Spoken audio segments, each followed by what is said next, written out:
김경국 TV 시작하겠습니다. 민주당에서 또 성추행 사건이 발생했습니다. 더듬어 만진당 버릇이 또 나왔다. 이런 질타를 받고 있습니다.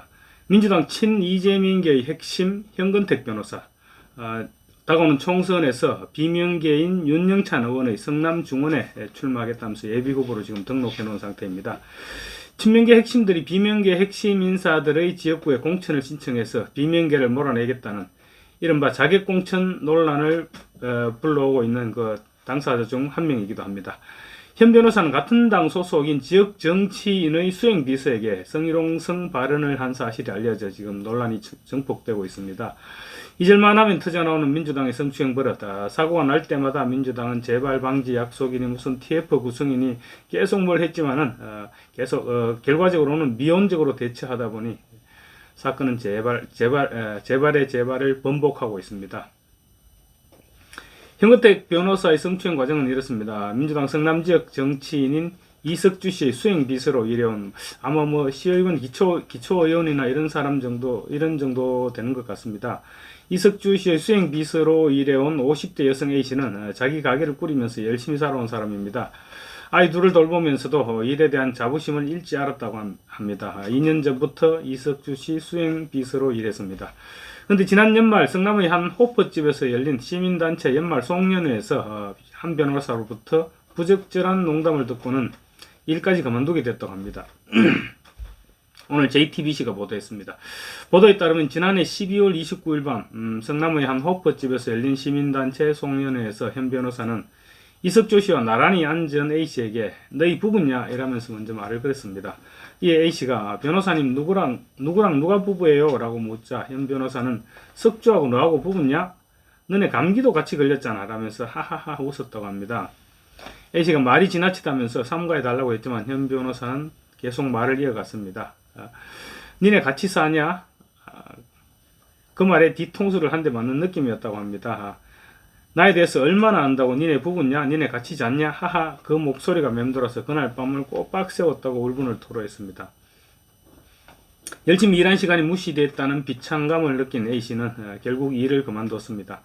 현근택 변호사는 이튿날 이 피해 여성 A씨에게 전화 10여 통을 했는데 아마 받지 않았던 것 같습니다. 그러자 죄송하다, 실수였다, 앞으로는 이런 일이 절대로 없도록 하겠다는 내용의 문자 메시지도 남겼다고 합니다.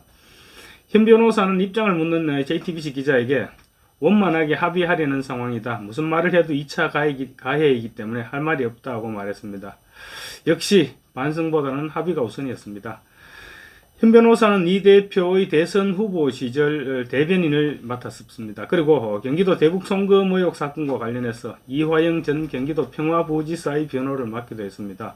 이 대표의 최측근 인사 중 한 사람입니다. 그러고 보면 이 대표 주변에는 한결같이 사고 뭉치들만 모여있다, 이런 느낌입니다. 특보들 중에는 살인 혐의로 징역을 살았던 사람, 그리고 과거 성추행 전력으로 지자체장 도전을 중도 포기했다가 이번에 다시 국회의원 배지에 도전하는 사람, 이런 온갖 범죄자들이 몰려 있습니다. 이 대표 자신이 워낙 흠결이 많다 보니 측근들의 웬만한 범죄는 눈에 보이지 않았을 수도 있습니다. 현 변호사뿐만 아닙니다. 총선에서 비명계인 박용진 의원의 지역구인 서울 강북을에 출사표를 던진 정봉주 전 의원, 여기도 역시 자객 출마입니다. 정봉주 전 의원도 과거 여성기자 지망생을 성추행했다는 미투 의혹으로 재판까지 받았습니다. 그렇지만 이번에는 적격 판정을 받았습니다. 친명계로 분류되기 때문이다, 이런 분석이 나오고 있습니다. 정 전 의원에 대한 미투 사건은 2018년 당시 정 전 의원이 서울시장 선거에 출마한다, 이런 막 준비한다, 그런 말이 막 나돌았습니다. 실제로 준비도 했고요. 그런 사실을 보고 피해 여성이 분노를 참지 못하고 미투를 터뜨렸었습니다. 그 사건으로 정 전 의원은 서울시장 출마를 포기했고 20대 총선에서 민주당 서울 강서갑에 공천 신청했습니다. 그런데 미투 전력 때문에 부적격 판정을 받고 출마를 접었습니다. 그런데 이번에는 적격 판정을 받았습니다. 대법원의 무죄 선고가 영향을 끼친 것 같습니다. 그렇지만 최종적으로 대법원에서 무죄 선고를 받았지만 2심 재판부는 무죄를 선고하면서도 이것이 성추행 사실이 없었다는 사실이 증명됐다는 취지는 아니다 이렇게 밝혔습니다. 여지를 남긴 것이죠.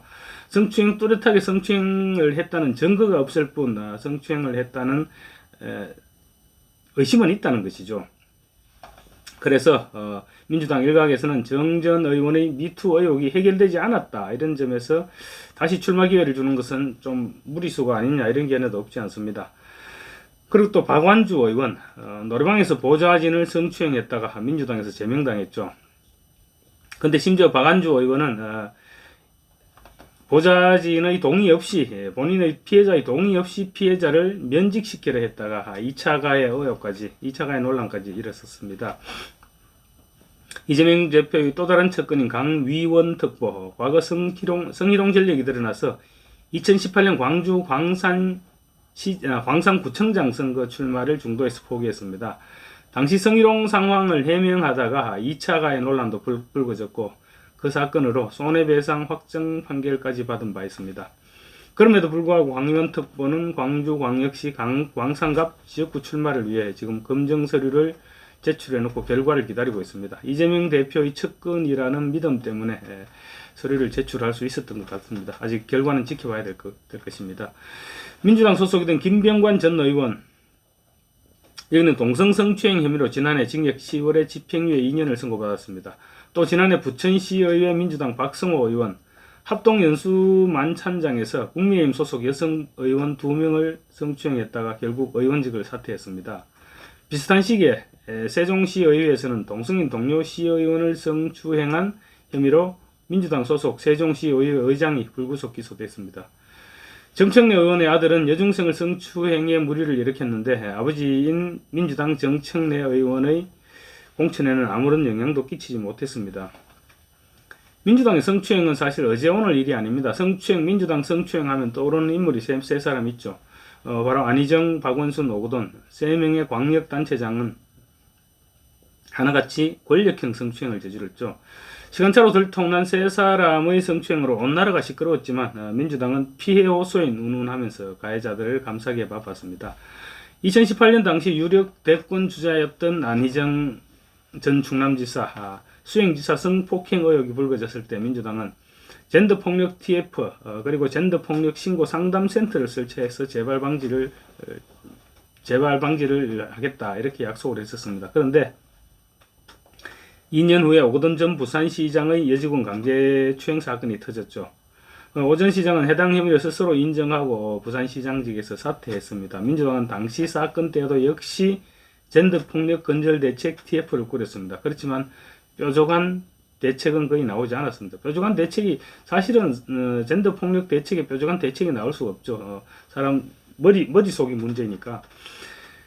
그리고 또 석 달 후인 2020년 7월에도 유력 대권 주자였던 박원순 전 서울시장이 성추문에 연루됐습니다. 박 전 시장은 해당 사건이 알려진 당일 극단적 선택을 했죠.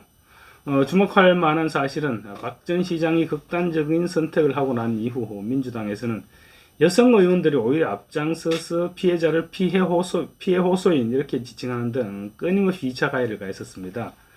민주당은 당시에도 역시 성추행 가해자에 대해서는 무관용 원칙, 그리고 선출직 성평등 교육 의무화, 윤리감찰단 및 온라인 신고센터 설치 등을 대응책으로 내놓았지만 그 이후로도 성추행은 계속 발생하고 있는 것입니다. 민주당은 성추행에 대해서는 유독 느슨한 하기야 다른 범죄들에 대해 있어서도 민주당이 그렇게 엄격한 편은 아닙니다만 어쨌건 그러다 보니 이번 현건택 변호사의 사건도 터져나온 것입니다.